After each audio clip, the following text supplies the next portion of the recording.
Student okay biology में आपका एक बार फिर से स्वागत है।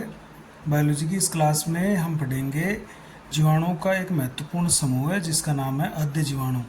तो आद्य जीवाणु या जिनको हम आर्की बैक्टीरिया कहते हैं, एक जीवाणु का ही एक रूप है, ये जीवाणु ही है। और इसका मतलब होता है जो अति प्राचीन जीवाणु है उन्हीं को हम आद्य जीवाणु या आर्की बैक्टीरिया कहते हैं।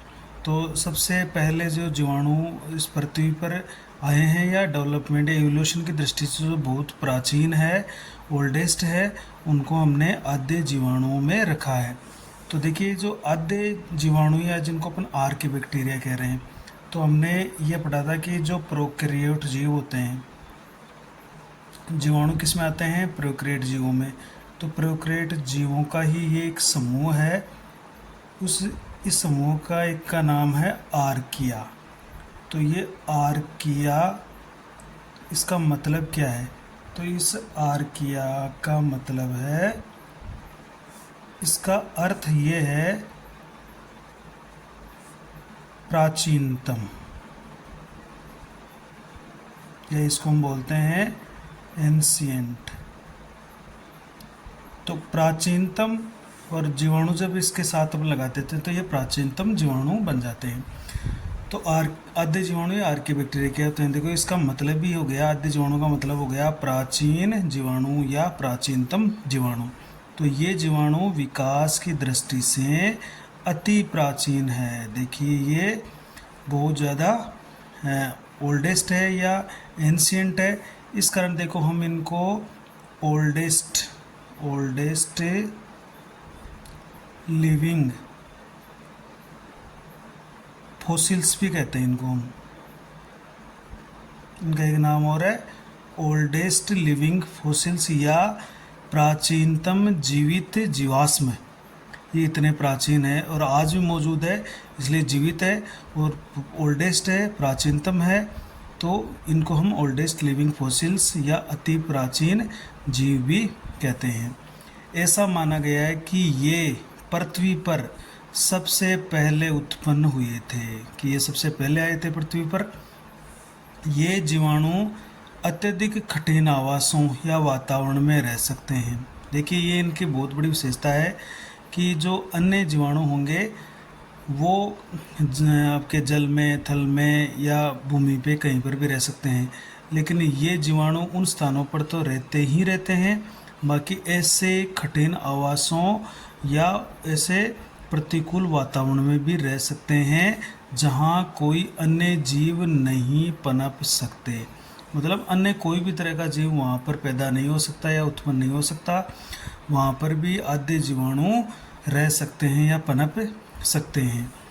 ये जो इनकी विशेषता है, इसके क्या क्या कारण है? तो देखो आद्य बैक्टीरिया की जो कोशिका भित्ति होती है वो अन्य जीवाणुओं की कोशिका भित्ति से, देखिए प्राचीनतम जीवाणु है, इसके बाद में जो आए हैं उनको हम सत्य जीवाणु या नए ज़माने के या मॉडर्न बैक्टीरिया कहेंगे, उनको अपन यू बैक्टीरिया भी कहते हैं, तो वो इसके बाद में पढ़ेंगे। तो ये जो आद्य जीवाणु है उनकी कोशिका भित्ति अन्य जीवाणु की कोशिका भित्ति से संरचना में देखो भिन्न होती है। आद्य जीवाणु की कोशिका भित्ति जटिल पॉलीसेकेराइड या पॉलीपेप्टाइड की बनी होती है। तो जटिल पॉलीसेकेराइड होते हैं तथा पॉलीपेप्टाइड की बनी होती है।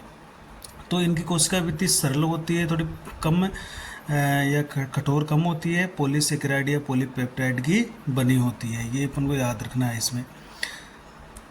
इनकी कोशिका झिल्ली, देखिए इनके चारों ओर कोशिका भित्ति होती है, फिर इनकी जो कोशिका झिल्ली है उसकी भी कुछ स्पेशल गुण होते हैं उसमें। तो इनकी जो कोशिका झिल्ली है उसमें साकित श्रृंखला वाले लिपिड के अणु पाए जाते हैं। तो हम जानते हैं कि कोशिका झिल्ली वसा और प्रोटीन की बनी होती है। तो जो इसमें वसा होती है, लिपिड होते हैं, वो साकित श्रृंखला वाले होते हैं। ऐसे रेखीय नहीं होंगे बल्कि ब्रांच्ड होंगे, यानी साकित श्रृंखला वाले पाए जाएंगे। अब कोई चीज़ साकित होगी तो वो ज़्यादा स्थिर होती है, ज़्यादा क्षमता वाली होती है। तो इनकी एक विशेषता है कि इनमें साकित श्रृंखला वाले लिपिड के अणु पाए जाते हैं, जिसके कारण क्या होता है, जिसके कारण आद्य जीवाणुओं में अन्य जीवाणु की अपेक्षा देखो प्रतिकूल परिस्थितियों में जीवित रहने के लिए अत्यधिक प्रतिरोधक क्षमता पाई जाती है। तो इस लिपिड के अणु, शाक्य श्रृंखला वाले जो लिपिड के अणु है, उनके कारण इनकी कोशिका भित्ति इतनी ज़्यादा क्षमता वाली बन जाती है कि ये किसी भी प्रतिकूल वातावरण में भी जीवित रह सकते हैं।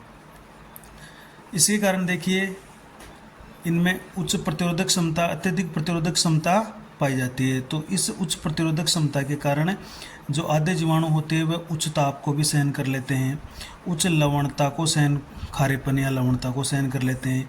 ये किसी विकिरण या पीएच में परिवर्तन जो बदलाव होता है उसको भी ये सहन कर सकते हैं। तो ये उच्च तापमान, उच्च लवणता, विकिरण, पीएच परिवर्तन यानी अम्लीय या क्षारीय जो भी परिवर्तन होता है, वो बड़ी मात्रा में परिवर्तन होता है, उसको भी ये सहन कर लेते हैं। इन पर इनका कोई प्रभाव नहीं पड़ता है। तो जाहिर सी बात है ये एक प्रतिकूल परिस्थितियाँ हो गई, तो प्रतिकूल परिस्थितियों में ये रह जाते हैं। एक अपन इसकी विशेषता लिखेंगे कि इनमें जो श्वसन होता है वो किस टाइप का होता है। तो ये एक इम्पोर्टेंट बात है। इनमें देखिए एक श्वसन होता है जिसको हम कहेंगे अविकल्पी अनोक्सी। अविकल्पी अनोक्सी का मतलब यही है, जिसको हम इंग्लिश में बोलते हैं ओब्लिगेट एनारोबिक। तो अविकल्पी जो अनोक्ष श्वसन है उसका मतलब है ये हमेशा अनोक्ष श्वसन ही करते हैं, इनको ऑक्सीजन की कोई आवश्यकता नहीं होती है। देखो इनको ऑक्सीजन की जरूरत नहीं है, ये हमेशा बिना ऑक्सीजन के श्वसन करते हैं, इनको ऑक्सीजन की कभी भी आवश्यकता नहीं होती है। तो ये ऐसे जो जीवाणु होते हैं वो क्या कहलाएंगे, अविकल्पी अनोक्सी, हमेशा ऑक्सीजन की अनुपस्थिति में ही श्वसन करते हैं। अब इनके कुछ अपन उदाहरण पढ़ लेते हैं। देखिए उदाहरण है, एक तो पहला उदाहरण देखिए मेथेनोजेंस। देखिए मेथेनोजेंस तो नाम से स्पष्ट है, जो मेथेन को जनते हैं या मेथेन को उत्पन्न करते हैं या प्रोड्यूस करते हैं वो मेथेनोजेंस कहलाते हैं। तो ये मेथेन यानी CH4 उत्पन्न करने वाले मृतोपजीवी जीवाणु है। तो देखिए मृतोपजीवी है क्योंकि इसमें प्रणर्थ के अणु होते नहीं है, तो मृतोपजीवी मृत कार्बनिक पदार्थों से अपना पोषण लेंगे। तो पोषण लेने के दौरान ये क्या करेंगे, वहाँ पर मेथेन गैस उत्पन्न होगी, तो ये मेथेन गैस उत्पन्न करेंगे। ये देखिए ये पशु जो है अपने मवेशी है, जैसे गाय या भैंस है, उसका रुमेन जो एक रुमेन, ये गाय भैंस का एक आमाशय का ही भाग होता है, उसमें रहते हैं ये। तो उसमें जो ये मेथेनोजेंस बैक्टीरिया रहते हैं उसका नाम है रूमेनोकोकस। तो पशुओं गाय या भैंस के रुमेन में, रुमेन क्या है, आमाशय का एक भाग है, उसमें रूमेनोकोकस नामक सहजीवी मेथेनोजेंस आद्य जीवाणु पाए जाते हैं, जो सहजीवी के रूप में रहता है। यानी इस जीवाणु को भी फायदा होता है और जानवर को भी, पशु को भी फायदा होता है। जीवाणु को तो पोषण मिल जाता है और पशुओं को ये फायदा होता है कि उसमें सेलुलोज का अपघटन हो जाता है, तो उसमें जो घास का पाचन है वो आसानी से हो जाता है इस बैक्टीरिया के कारण। तो अब जब ये जीव इसमें पोषण लेता है तो होता क्या है कि उसके जो गोबर है या घास, जो सेलुलोज है, उसमें से मेथेन गैस का उत्पादन होता है। तो और मेथेन गैस ज्वलनशील होती है, जिसको हम रसोई घर में काम में लेते हैं या ऊर्जा के स्रोत के रूप में हम इसको काम में लेते हैं। तो ये मेथेनोजेंस बैक्टीरिया आज मुद्दे जब अपन गोबर गैस बनाते हैं तो वो गोबर गैस में ये मेथेनोजेंस ही होते हैं। ये किस में होते हैं, गोबर गैस बनाने के लिए। तो अपन एक बायोगैस जब बनाते हैं उसमें ये बैक्टीरिया काम करते हैं। देखो तो एक इम्पोर्टेंट बात है ये, और ये प्राचीनतम है और आज भी मौजूद है, आद्य जीवाणु है। तो मेथेनोजेंस मेथेन उत्पन्न करने वाले आद्य जीवाणु है, जो कि आद्य जीवाणु है और प्राचीनतम है और आज भी मौजूद है। दूसरा इनका टाइप्स देखते हैं। देखिए हेलोफिल्स। देखिए हेलोफिल्स का मतलब है, यहाँ पर हेलो का मतलब है बहुत ज़्यादा खारा या लवणीय, उससे ये स्नेह रखते हैं, यानी वहाँ पर भी ये पाए जाते हैं। तो हेलोफिल्स हो गए कि ये अत्यधिक लवणीय, लवणीय का मतलब हो गया खारापन, बहुत ज़्यादा खारा पानी है उस जल में भी ये पाए जाते हैं। देखिए जैसे इसका एक उदाहरण है हेलोबैक्टीरियम। तो हेलो का मतलब हो गया लवणता, लवणीय।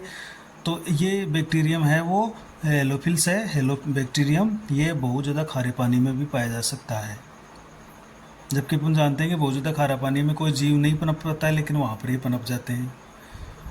तीसरा इसका एक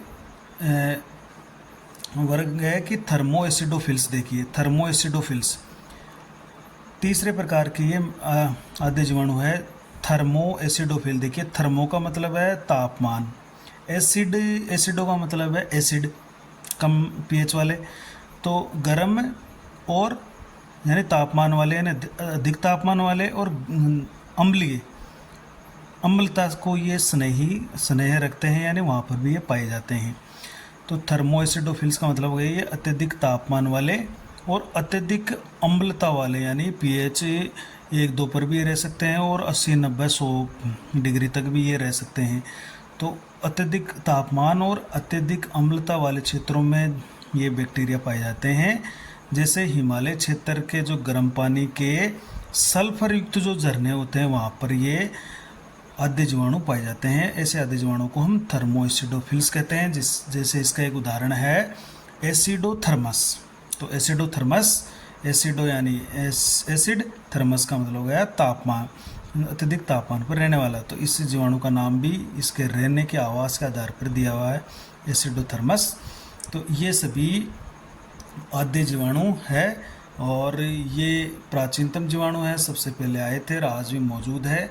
तो इनको हम मेथेनोजेंस में, हेलोफिल्स में और थर्मोएसिडोफिल्स में डिवाइड कर रहे हैं, और इनकी कुछ स्पेशल विशेषता होती है और उसके कारण से ये अपने आप में स्पेशल है।